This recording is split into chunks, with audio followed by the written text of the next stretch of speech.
May the Lord give this council the wisdom, discernment and courage to serve the community. Grant also that we may act compassionately and with integrity in the best interest of this shire. Through Jesus Christ our Lord. Amen. I would like to show respect and acknowledge the traditional owners and custodians of the land and elders, past, present and future, on which this meeting takes place. Thank you, councillors. Welcome, councillors. Welcome to those in the gallery. Okay, we'll jump straight in, councillors, over to page... All right. Jump straight over to page 12. The environment... No, sorry. No, applications. Righto. Please be reminded this meeting is being recorded and live streamed on YouTube. Could all councillors please ensure they use their microphones when speaking? Application for attending meeting by video link. Nil received, Mr Mayor. Apologies or application for leave of absent by councillors. Nil received. Public participation. No public participation, but we do have the 3 students speaking in item G 5.1. Beautiful. Confirmation of the minutes of the Ordinary Council meeting held on the 28th of April 2026. Going to move Councillor Clout, second Councillor Shields. Questions, comment, discussion? No. All in favour? Against? The motion is carried. Disclosure of interest. Nil received so far, Mr Mayor. Okay. Agenda items, councillors. I'll start off with a mayoral minute. It's the passing of Patrick Gleeson. The council acknowledge the passing of Patrick Gleeson. It is with sadness that we acknowledge the passing of Patrick Gleeson on May 21, 2026. Pat was an employee of the former Scone Shire Council many years ago and a prominent member of the local community. Through dedicated service, commitment, involvement in the community life, Pat made a lasting contribution that will be remembered for many years. Our sincere thoughts and prayers are with Pat's family, friends and all that knew him. Vale to Pat Gleeson. Thank you, councillors. Okay, councillors, we'll move. Oh yeah, I've moved it. So vote. All in favour? Against? Carried. Okay, straight over to page 12 in the Environmental and Community Services Committee. Do we wish to do the 1, 2, 3 and 4 together? Well, it's not going to take long, hopefully. So want to do it in 1, 2, 3, 4 block group? Going to move up. Move Councillor McPhee. Second to Councillor Clout. Any questions, comment, discussion? All in favour? Against? Motion is carried.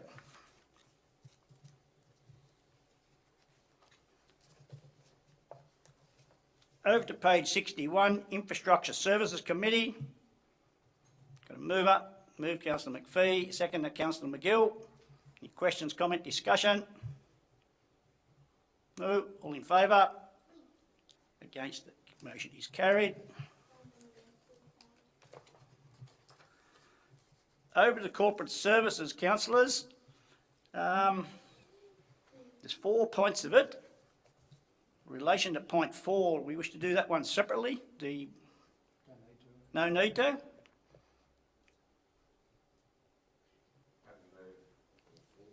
Moved all 4. Seconder, Councillor Fraser. Any questions, comment, discussion?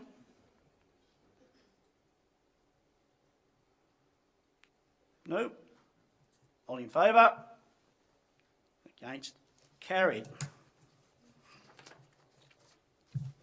Now, here we go. Over to page 73 is the Young Endeavour Ambassadors, the presentation. So could I ask Connor Hyde, Will Foley and Olympia Magnus to come forward, please.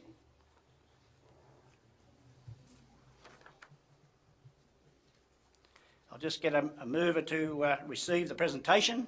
Got a mover, Councillor McGill, second Councillor Shields. Any questions, comment? No, you have some comments in a minute. All in favour? Against? Carried. Okay, so you did survive.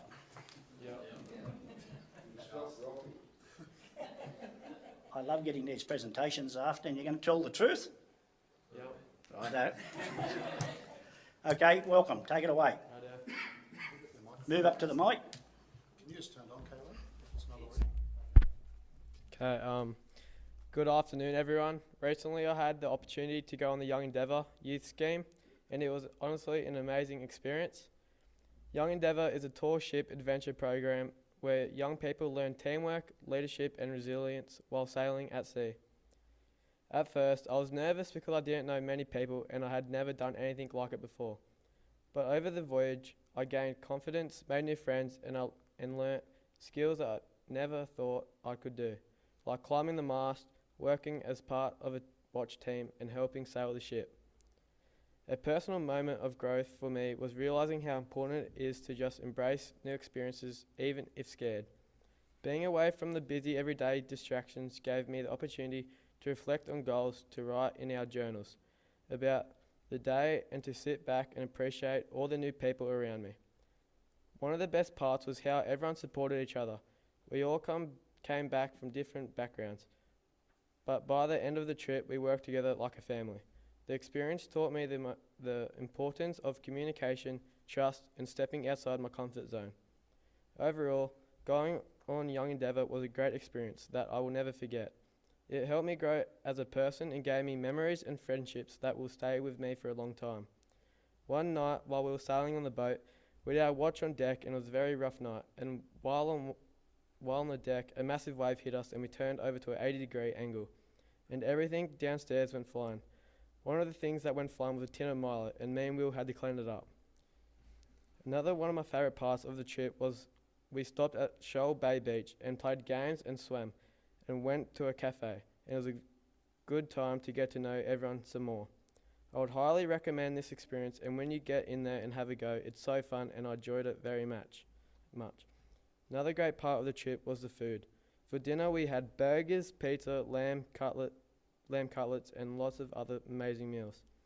After a long day of sailing and activities, it was really nice to all sit together, eat and talk about the day. The dinners made the experience even better and brought everyone closer together.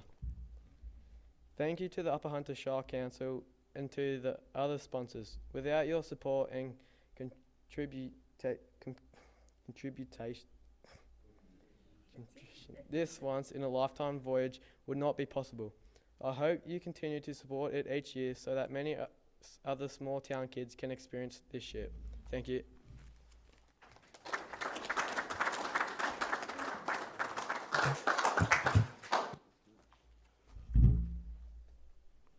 Hi, I'm Olympia Magnus. I'm 16 years old and I'm from Marywar.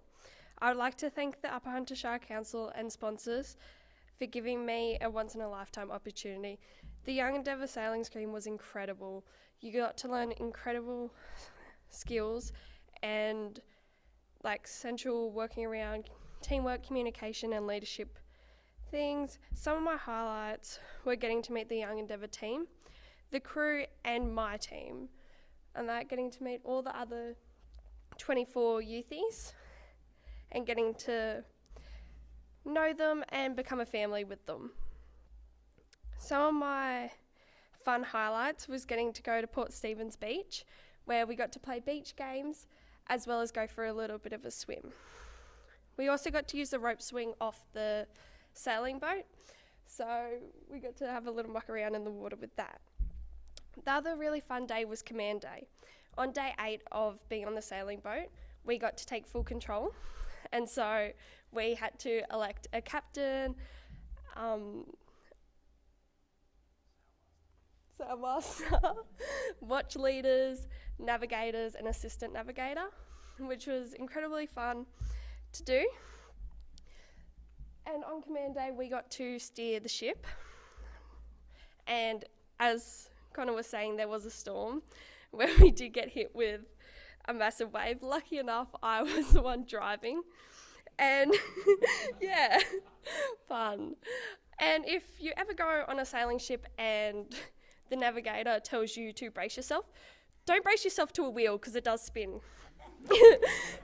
Fun tip. Definitely didn't think about that in the moment, but it was fun. And I just want to say thank you so much to the Upper Hunter Shire and all the sponsors who contributed to us being able to have this lovely opportunity. I think it's an incredible opportunity for young youthies of Australia to be able to do. And I'm really grateful that I was able to do it. So thank you so much.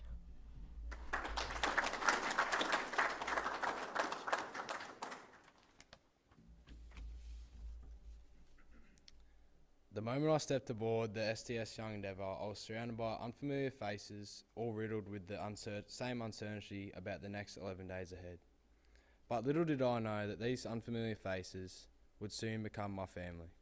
The moment the lines cast off and we began moving away from the Newcastle Wharf, I realised I was in for an adventure of a lifetime, a realisation that would grow to be incredibly true. Thrown into a completely new and different environment with no phones, no friends and no family, I faced an enormous number of tasks that challenged me physically, mentally and socially. These challenges slowly built me into a proper salty sea dog, as the captain repeatedly referred to the youthies as. Some of the highlights of my voyage included climbing to the top of the main mast to untie the mainsail as we were leaving Newcastle with someone I met only hours before. Watching the sunrise in the open ocean, 30 metres in the air on the mast while sailing past Sydney. Personally steering the tall ship throughout the storm during 6-metre waves and 38 knot winds, while almost getting thrown overboard by huge rogue waves. Making 24 new friends from all over the country in just 11 days. Disembarking from the ship and looking around at all the amazing people that had just changed my life for the better in such a short time frame. These moments, although they sound scary, were the most thrilling and exhilarating experiences of my life. They are the exact reason the 24-person youth crew bonded so well together, as we're all going through the same challenges as each other.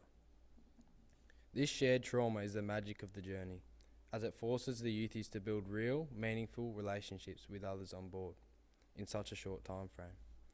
Combined with being without devices or access to civilization, this experience developed me in so many ways, and I'm so incredibly thankful for the opportunity. Some of the key takeaways I took from this experience included making the most of every single opportunity. I learnt to get to know people before judging them. I learnt to always put myself in the picture for every single opportunity. To respect everyone. I learned that you can achieve so much more with a team than by yourself. I learned that Australia is in great hands, as the up-and-coming generation is nowhere near as bad as people make it out to be. I learned how to better communicate with my peers. I learned how to lead in a very collaborative way, and I learned how to independently sail a tall ship with 24 other young Aussies from around Australia in just 11 days. I stepped aboard unsure, surrounded by strangers, and left with a new family, a new confidence, and a new understanding of what I'm capable of. The challenges that once felt overwhelming became the very experiences that shaped me, pushed me, and ultimately transformed me. This journey taught me how to lead, how to trust, and how to communicate, and how to back myself even when everything feels uncertain. It showed me the power of teamwork, the value of resilience, and the importance of saying yes to opportunities that scare you. The Young Endeavour taught me lessons I'll carry for the rest of my life.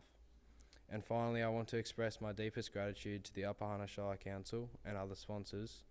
Without your sponsorship, this life-changing experience would not have been possible. Thank you for believing in young people in this area and for investing in our youth, and for giving me a chance to experience something truly extraordinary. Thank you.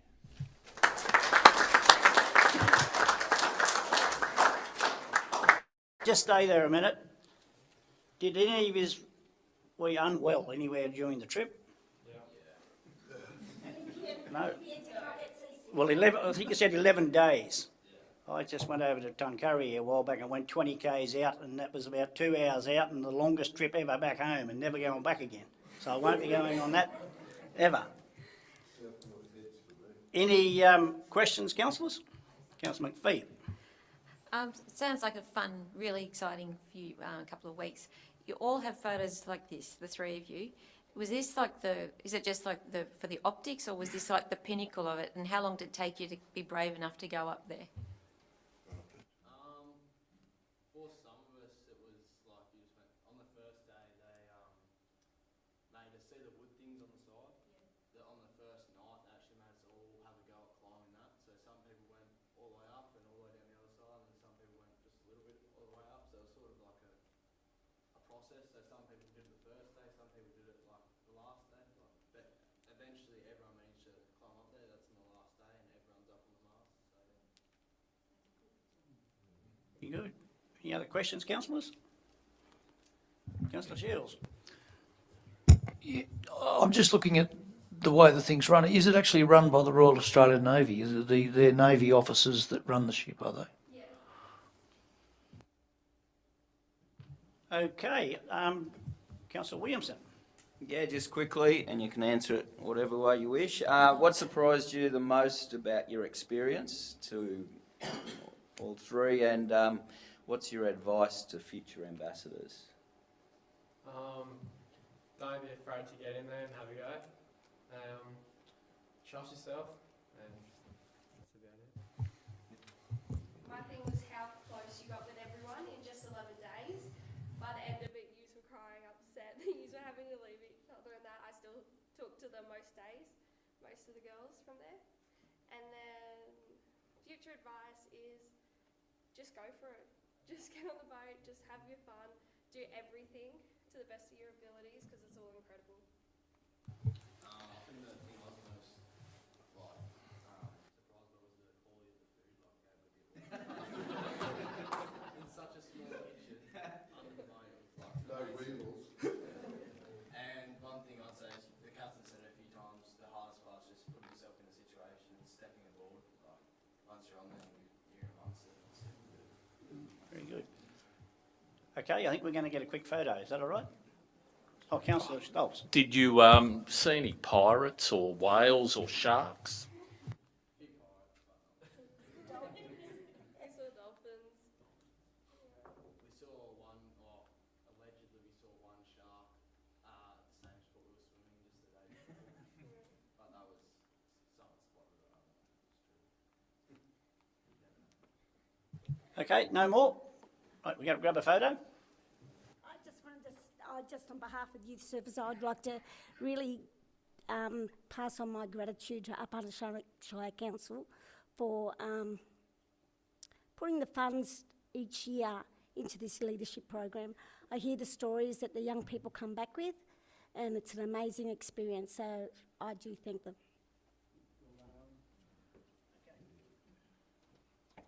You can open the photo. Mums and dads. You want to hop up here? Get a photo if you want. Youth Services coming up.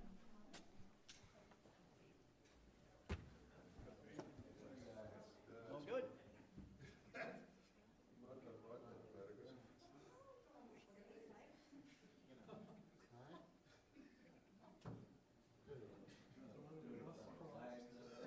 Gee, you're slow. Come forward a little bit so you're just not... Closer. Otherwise your forehead's all here. I want to get the photo in the background, but I just don't want it on your heads.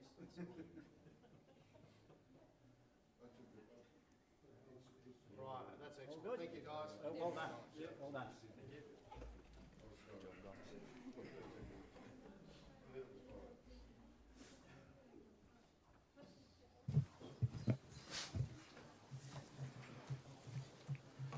Okay, councillors, back to page 75. Disability Inclusion Action Plan 2026-2030. Move Councillor Williamson, seconder. Councillor Shields, any questions, comment, discussion? I'll just make a Councillor comment Williamson. while we're here. It's a very important document here, and I'll just go through some of the figures that are within the document. So within our Upper Hunter Shire Council, 4% of our residents are living with a disability. In the rural areas, 124 individuals, Marundi 92, Merriwa 122, Aberdeen 119, Scone 370 individuals living with disability. So I'd like to happily endorse this document, but also congratulate staff for making this a priority, and it's well worth having a look through, especially the action plan, as to our long-term commitment to these individuals within the within the community, and yeah, if we can go forward with that. Thank you. Councillor Williamson, any other questions, comment? All in favour? Against is carried.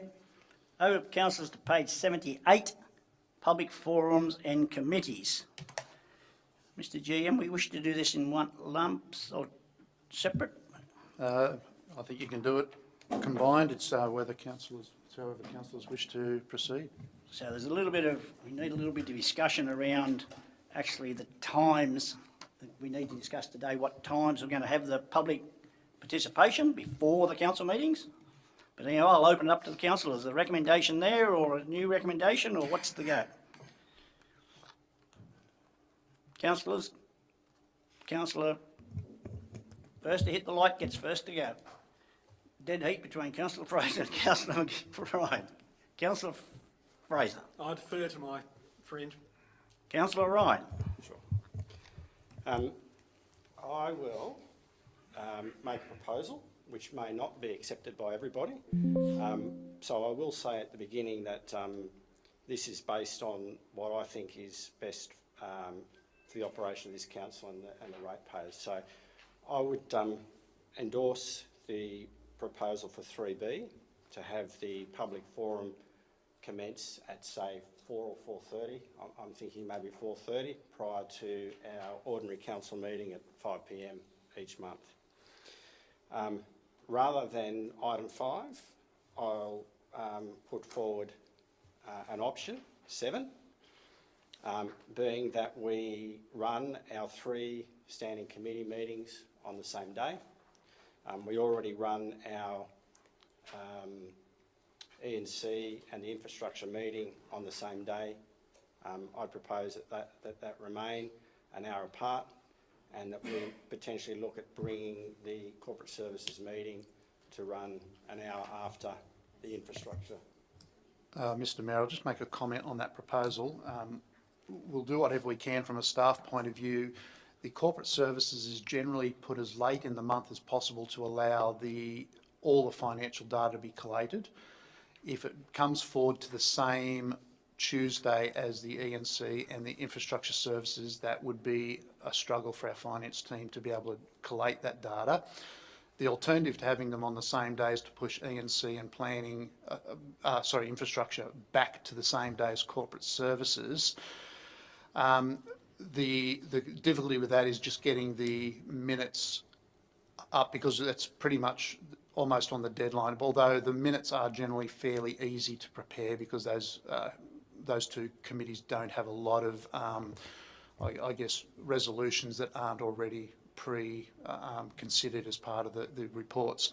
So we could push them back, I think would be easier than bringing the corporate services forward, but happy to give any of those considerations our thoughts from staff and propose something along those lines. Thanks. Okay, so just to round that off, and accepting those comments, I don't have a particularly strong view one way or another. I opted on this as an option that we might like to consider on the basis that it does satisfy a couple of things. One, I think, is it gives good opportunity for councillors to attend all 3 meetings if they so choose. So I'm not suggesting that they should, but I think having them on the one day certainly presents that opportunity. And whether that does also apply to any ratepayers who may wish to come along, attend those meetings, that opportunity is there as well. So I think that's the key issue. I don't have a strong view outside of that, other than accommodating that need. So I think as a council, if we choose for the status quo to remain for those 3 meetings, that's, I think, the next best option. And in terms of the timing, well, I think that's something that we might need to consider a bit more deeply. But as I said, I'm comfortable to approach it on that basis, that it actually does provide a good opportunity for all councillors to participate in all the meetings. Just a quick question, Mr GM. If we were to go, and it sounds like that's the line of not putting them all straight into council at the moment, public participation at those other meetings, how would that work? I imagine, Mr Mayor, it would work the same as it does now. We have 2 meetings on the same day presently, and then the third meeting a week and a bit later. We could accommodate public comments, I would believe. The problem is we've already considered in this report tonight this option 3B, which is community participation as a separate public forum, which is the way that the Office of Local Government are pushing us. They didn't really consider public forums for a committee structure. And that's, I guess that's part of the reason why the staff recommendation is lump it all in together, then it's all dealt with in the council meeting or the public forum. By having 3 separate committees throughout the month, the Office of Local Government directives doesn't really cover how you deal with public participation. I guess technically, by the letter of the law or the letter of their guideline, you probably should be having it separate to each of those meetings, so it could be a half hour before each of those as a public forum. We would be happy as staff to try and look at a schedule for a single day that would allow public forum to occur probably half an hour before each of the individual committee meetings, and that would be in line with the Office of Local Government directives. Right, so first, Councillor Ryan, have you put that up as a recommendation? Yes. So, right, we got that in wording there somewhere, Robin?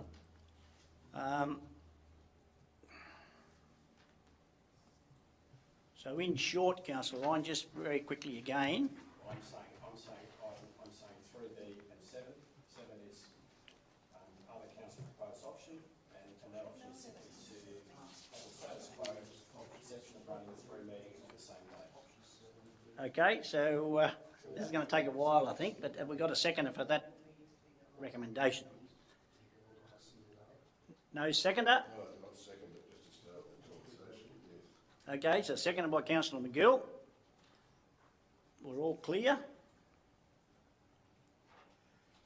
Remember, councillors, we've got plenty of opportunity to move new recommendations.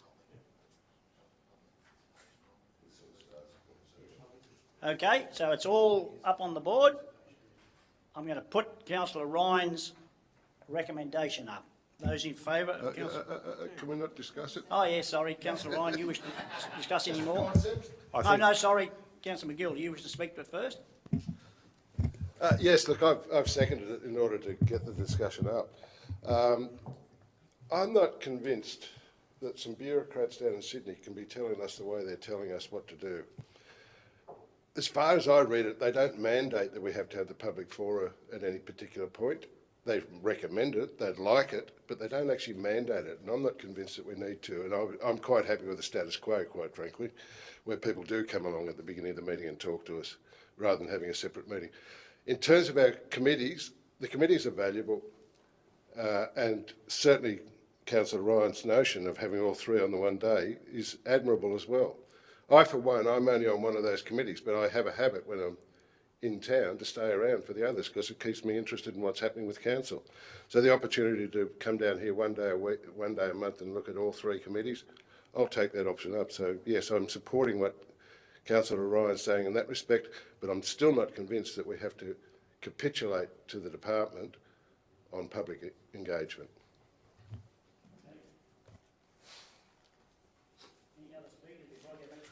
Well, yes.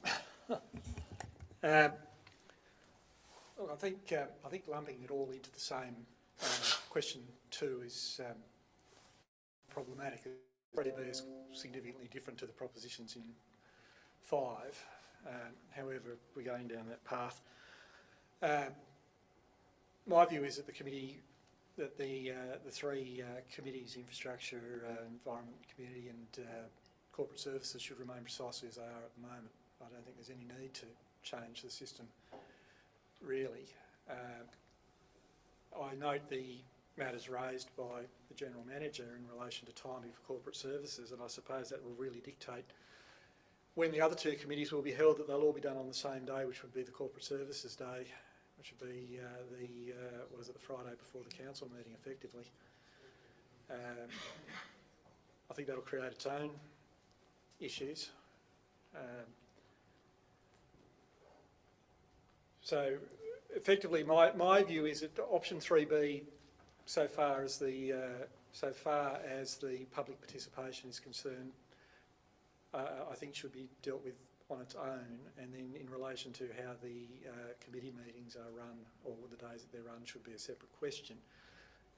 I'll come back to option 3B. I know that there are still significant gaps in the document that relates to significant things like numbers of people who can speak, timings, and quite important things like that. Still significant gaps in that document as it's presently presented. But I'm not in favour of incorporating all these meetings, committee meetings, into the council meeting. And I think there are problems that are going to arise in relation to having them all on the single day. And my view is in relation to the three main committees that they stay precisely as they are at the moment. Thank you, Councillor Fraser. So, Councillor Ryan, you wish to any more debate for or against? Right, Councillor Ryan, you close the debate, please. I don't think I really You need to. say any more. I would invite, if somebody does have an alternate recommendation, I think what we have, as I said at the outset, you know, either everybody agrees that we do them on the same day for the reasons I stated, or we leave the status quo. And I guess the last thing is, I mean, I've got no problem in dealing with items 1 and 2 separately, voting on them separately. So I'm happy to move it that way. So what we're saying is, sorry, not 1 and 2 separately, splitting 3B and 7. Sorry, so actually 3 points to it. Sorry. Oh, okay. Yeah, sorry about that. I'm happy to do that if that's a more democratic way of approaching it. Do you want to spell out what 3B is, which is? So 3B is as per the 4:30 meeting. Yeah, that's the 4:30 meeting, and then the 5 o'clock council meeting. I think that gives sufficient time. I just look historically, you know, if we have 4 or 5 people, I think we're going to still get it within that time period with 5 minutes each. Close enough. We're talking about a real exception there rather than the rule. And I think with regard to option 7, well, you know, I think that's just really up to people's personal preference. As I said, I really don't have a strong view one way or the other, but I am happy. So if we can split that, so we actually have a point 3, which is option 7. So, and the alternative to that would be, I'd assume that we just have the status quo for the 3 standing committees. Does that make sense? No, but you're going to run that as a separate resolution, otherwise people are... No, it'll be a point 3. So you'll have one will be to modify the meeting code of practice as per option 3, that deals with the public forums, and then item 3 will be, well, we don't have to say option 7, but it's an alternative option, which is being that the committee meetings are run, standing committees on the same day. Why don't you put in the word where practicable? I'm happy with that. Where practicable, meetings be held on the same day. It doesn't tie us in. We discover that we can't do it. Through you, Mr Mayor, we do need to advertise publicly the schedule of council meetings, and I think the committees fall into that public advertising requirement, so there is an expectation that you will set a date and stick to it. Yeah. And councillors, I'm happy to answer any of Councillor Fraser's questions about timing and speakers, if that's a question or comment. Can I speak to it? Councillor McPhee. I think instead of lumping the 3 meetings with the same thing, I do wonder whether the environmental meeting that we do, the ENC meeting, is actually relevant, because we actually vote on all of those again in our ordinary council meeting. So instead of looking at all 3 meetings, perhaps we look at the validity of the meetings within themselves. I think we just got off the page a bit because I gave Councillor Ryan the option to close debate. Sorry. Well, you amended it.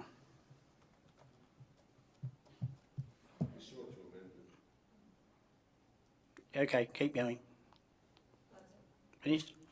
Okay, Councillor Ryan, we've got to get this very clear. You wish to split it up now? I'm happy with the way that is. The way it is now? But to hear them 1, 2 and 3. Righto, I think we'll just put it up. It was moved by Councillor Ryan, seconded by Councillor McGill. There's a recommendation in front, remember. Anyone can move another recommendation if this goes down.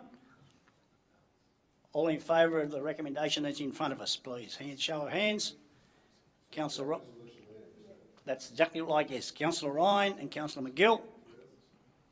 Against is Councillor Collison, Clout, Fraser, McPhee, Shields, Stoltz and Williamson. Okay, is there a councillor out there with another recommendation? Councillor I'll move. Williamson. I'd like to move 3B and 4, no change to the current meeting practice.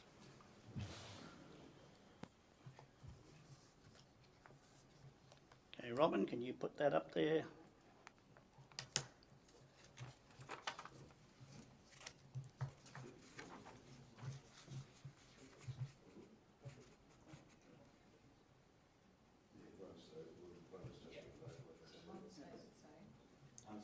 Yep.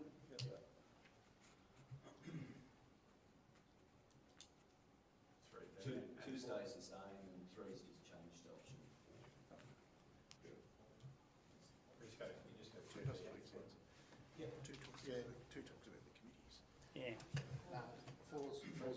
One stays the same, two stays the same, three becomes the status quo for current meetings. Yep. What about the code of meeting practice? 7 being all committee meetings to be held on a single date. No, it's now 4, option 4. Oh, yeah. Option 4 is in the report, Yep. which is no change to the committee structure, which is what? Yep. So all we've done is we're adding half an hour to the budget. Yep. In fact, to simplify that, councillors, you can just ignore option 4 and just say only modify the code of meeting practice to adopt 3B. Done deal. Yep.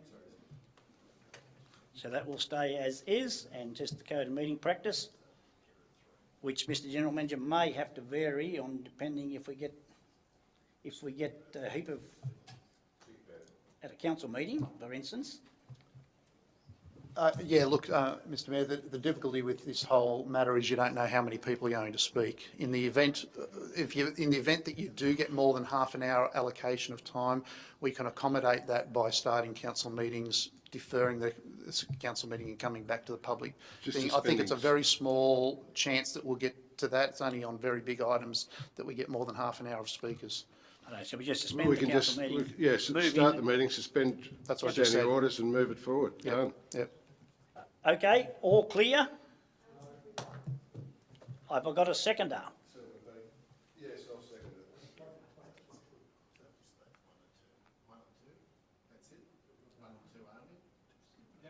Yep, that's all we're doing. That's all we're doing. So we've got a mover, Councillor Williamson, second, Councillor McGill. No, no. No, it doesn't. Code of meeting. Yeah, Robin's got the wrong words. Take that, incorporate the. Well, good pickup, Mr. Pringle.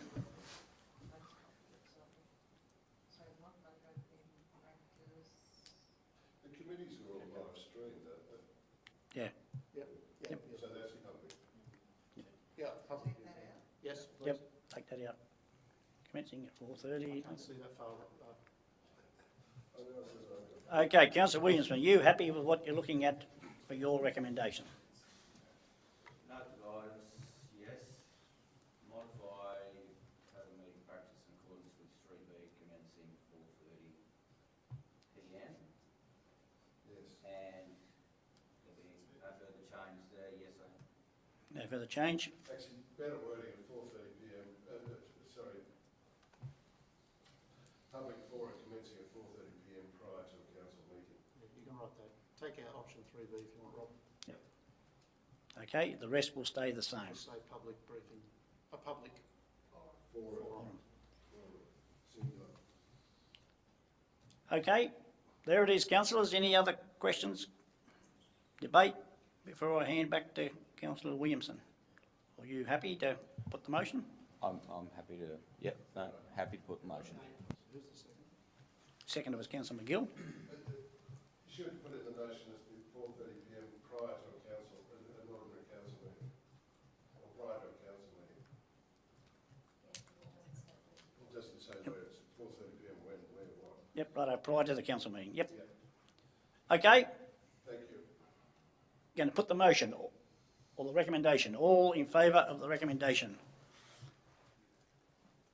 Councillor Williamson, Collison, Stoltz, Shields, Ryan, McPhee, McGill, Fraser and Clout. Very good. That is passed. You had me worried, Councillor Williamson.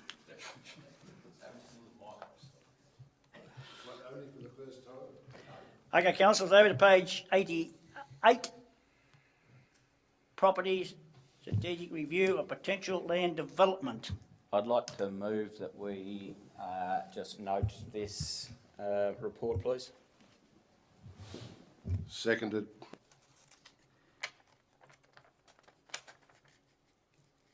Just to note it. Councillor, got a seconder? Yes, Councillor Williamson, wish to explain that? Yeah, certainly. I'm not necessarily against looking at this proposal. I don't think right now is the optimal time to go through the process, but it's nice to have it on the system for a later date. We have quite a lot of development within town at the moment, and I think this just adds a little bit more complexity to council's workload and the development perceptions of the region. But it's an interesting report to have there to go back to in future years. Okay, we've got a second to Councillor McGill. Yeah, in seconding, I support what Councillor Williamson's just said. I personally find I'm not in favour of getting rid of these little pocket parks. They do make a difference within suburbia. People do come to rely upon them as extra open space. If council gets down to absolutely the bones, then maybe we have got to consider this. But I think Councillor Williamson's point is putting it on the market now will not be advantageous necessarily. And as I say, I still have a lot of reservations about letting go of pocket parks. Thank you. Councillor McPhee. I'm not quite sure what the difference, we're not actually selling it, we're actually finding out what the community wants, which is actually what the role of council is. So this recommendation that in its original state, just asking for consultation, I think is a really valid process to go through. Also, we have lots of areas where people are developing, but this is in SATA. This is an area, a lot of these are in SATA, which is a very loved area, and I think it gives people different options. So I think it's actually really important that we stay with the original recommendation, just so we can see what the community wants. Thank you. Any other comment? I'm just going to make a comment. How many councillors have been out and gone into Nyara Street and had a look at the block of land? That's that big one out the back. In Nyara Street, off Nyara Street, yeah. And then had a look. There's nothing there for children to play or like the outsiders. It's just a block of land. Through you, Mr. Mayor, Shitty Park's the same. Yeah. So you often look at it and you wonder whether people are actually using it. They're not using it as a park, from what I understand. But through you, Mr. Mayor, if we plan on having this area, which we clearly do by the amount of development that's potentially happening, this could at some point be needing to be turned into a kids' park. It's not like Scone is not overabundant with places for kids. So it is possible that in the future we should be trying to develop it for a kids' park, both those spots. Yep. Just because they're not now doesn't really mean they should never be. If we sell it off as yet another house block, I mean, it just seems a bit short-sighted. Yep. I'll just comment on that. I mean, there is a park around in Avenue, and there's probably no...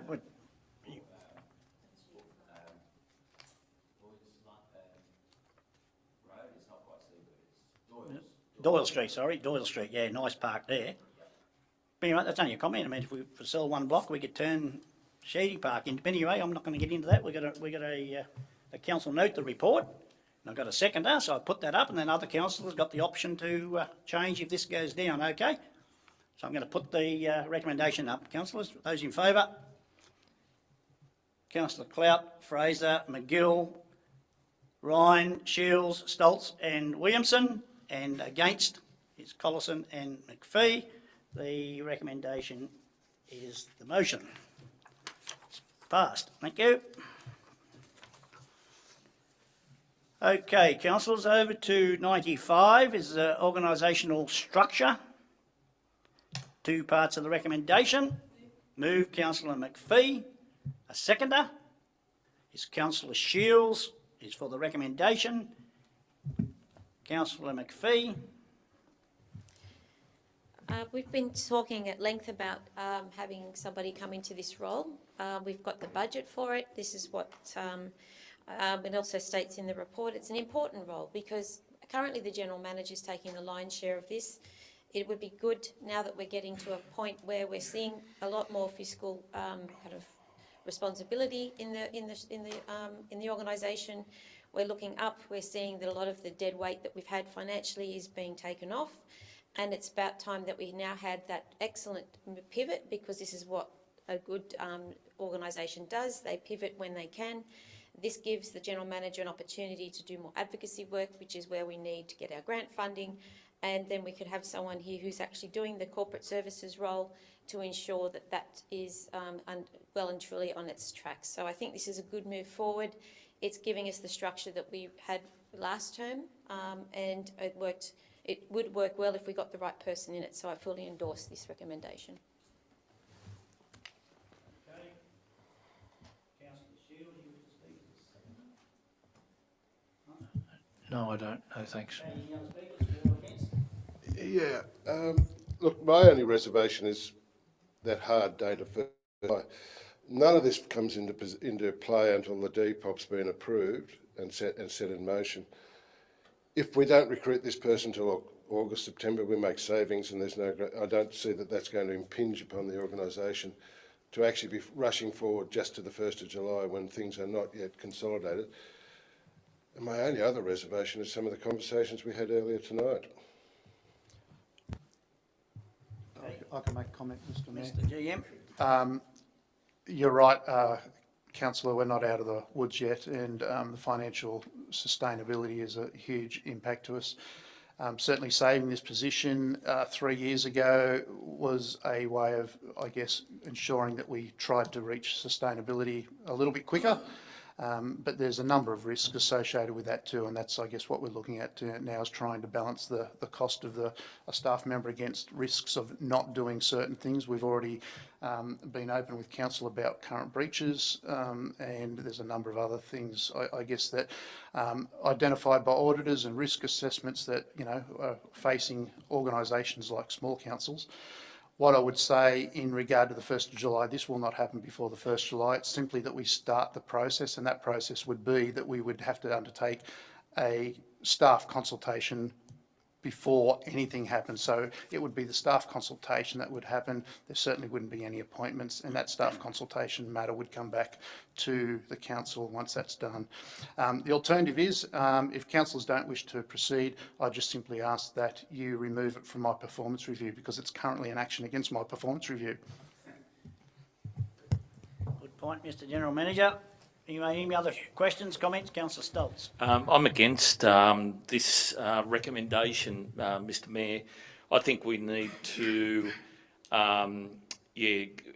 look at the finances a little bit harder at the moment. I don't think we're in the position to fulfil this request. It might be a positive move forward, but at the time we've got some other issues which are pressing, which Councillor McGill's touched on, without breaking confidentiality. I think we need to take a hard, long look and defer this. Thank you. Any other comment? Councillor Williamson. Yes. This has been a really interesting one for me. I've got really mixed feelings about this. I've pushed for this position for 4 years. Now that we've got close to this, we've unfortunately gone to an SRV stating that one of our major savings is this position. We, as Councillor Stoles just alluded to, we still have a lot of financial issues within the organisation.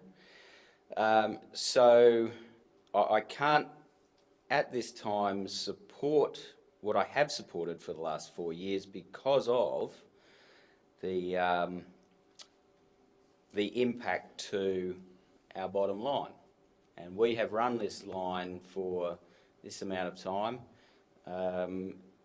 It's certainly borderline, and certainly Councillor McPhee discusses absolutely that the bottom line, our operational areas are getting better under the General Manager's influence through the business structure, which would be controlled by this new position.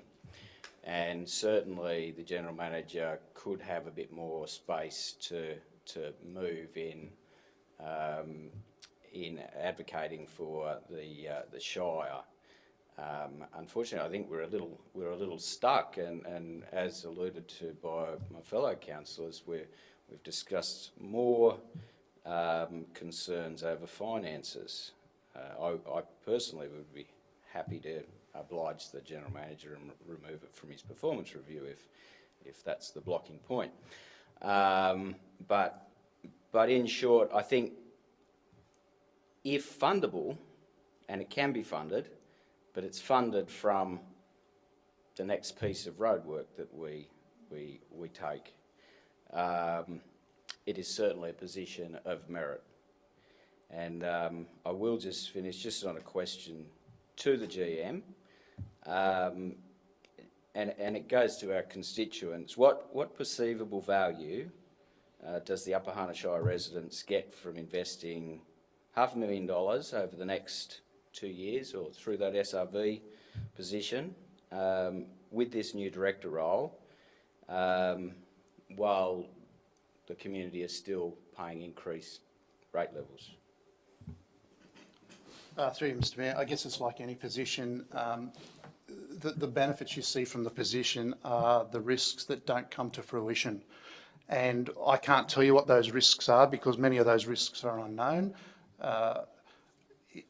There could be looming issues on the horizon that I'm not aware of, our other corporate services staff aren't aware of, because we don't have this position dedicated to looking at those risks and addressing those risks and nipping them in the bud before they become an impact. So I can't tell you what they are, but I can almost guarantee there's something out there that's going to bite us soon, and the intent of this role is to ensure that there's good corporate governance in the organisation that at the moment is being done piecemeal by a number of people who have already got their own jobs to do. Any other speakers for or against? Councillor Fraser. I find myself in the enviable position of fully endorsing what the General Manager just said. It's probably somewhat unusual for me, but what's just been said is exactly the point. This is a really, really important job, and it's being done in parts by a lot of different people. It's not appropriate. The sensible thing to do is to have a specialist doing a specialist job. This is a specialist job. It's a very important job. It needs to be done by someone who professes to have that knowledge, who we are satisfied has that knowledge, who can then devote their attention to the specifics of the task. We have seen over the last few months that there are things that are sort of slipping through. I'm not going to go into detail on what those are, but they've come up in corporate services, they've come up in other meetings, that there are things that probably could be done a little better. It would be my hope that by putting someone in to take on this portfolio, that all those items would be addressed, would get the proper attention, and we wouldn't have these small little problems that are cropping up. And while these problems at the moment are small little problems, you get enough of them, they add up to being significant. I'm of the view that we should fill this position. It will cost us money, but it will most likely, in my view, save us grief down the track by having someone who is devoting their full attention to this particular task. So I am in favour of filling this position. The timing issue is another matter. However, I don't see any point in spinning it out. We might, if we can afford to do it, we ought to crack on and do it. On that basis, I am in favour of this proposal as it's currently expressed. Councillor Fraser. Councillor Ryan. Thank you. I would like to speak for this proposal, and what I would like to add to what has already been said is that I would like to know when we are going to be in a position, we could be waiting 20 years. We don't know what we don't know.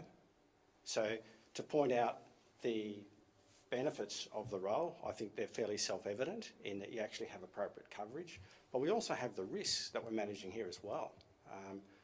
We do need specialist people in specialist roles, and we do need to make sure that the staff that we have are comfortable in the roles that they have. How about an adverse result here whereby we have staff who feel that in trying to get coverage of this, that their roles are being compromised in any number of different ways? I hate to think that we'd be recruiting for more than one role here. Anyway, I think they're fairly straightforward perspective. I can't see, I have no problem in justifying funding an organisation to run at its optimum level. And I cannot see in the near future that we're all of a sudden going to have this golden egg that's going to fund all of this stuff and make everyone happy. I mean, it's just, it is what it is, and we have to just get on with it. Thank you, Councillor Ryan. No other speakers for or against. Councillor McPhee, you wish to close debate?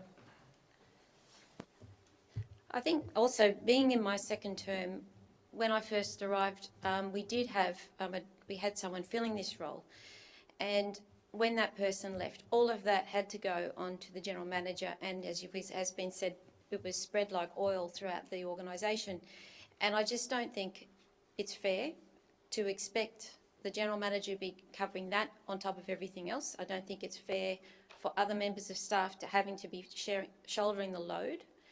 So this is also, in my view, what's right for those employees of this organisation. It's something that we need, and as has been pointed out, this is a role that is very important because we only talk about finance. We only talk about how we can afford to seal roads, how we can get all of the things that we want to do is always based on how much money we have in the bank. And we need somebody who is dedicated to looking at that every single day. Thank you, Councillor McPhee. That's the end of the debate, councillors. It's up in front of us all as in the papers. So those in favour of the recommendation is Clout, Fraser, McGill, McPhee, Ryan, Shields, Collison, Williamson, and against is Stoltz. The motion is carried.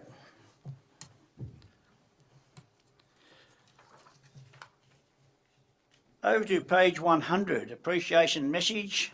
The council note the appreciation message received from customers and members of the community during the last quarter. Going to move up. Move Councillor McGill, seconder.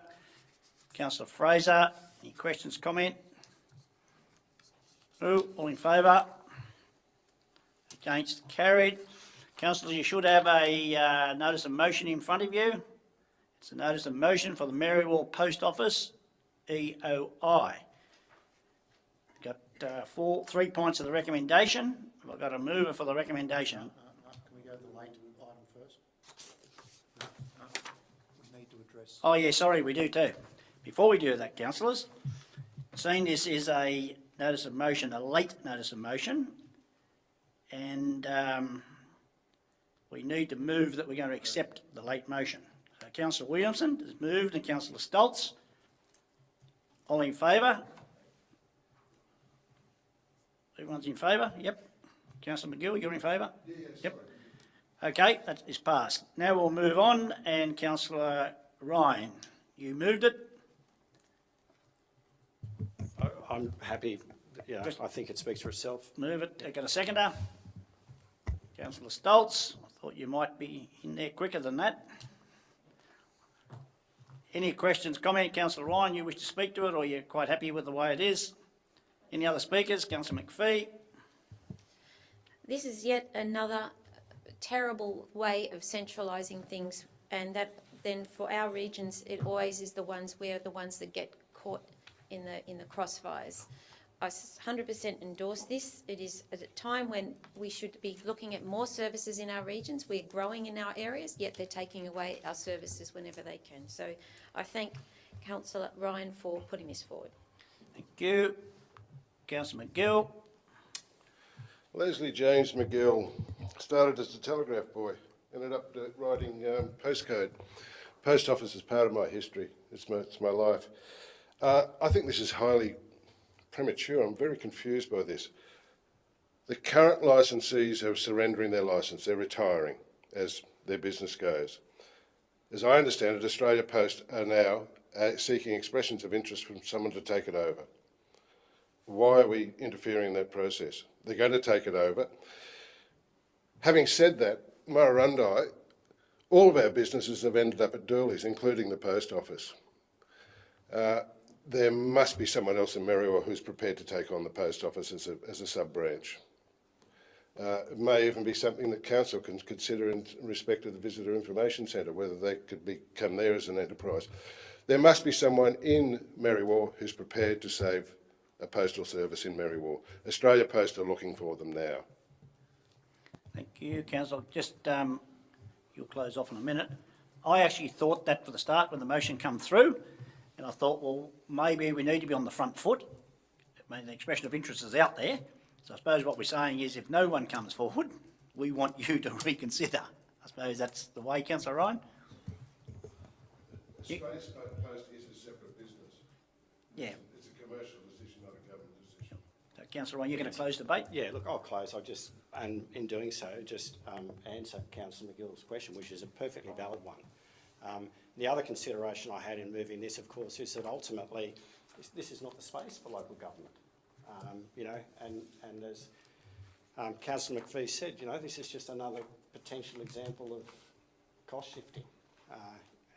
You know, we're constantly battling to try and maintain, you know, the level of resources and services that we have.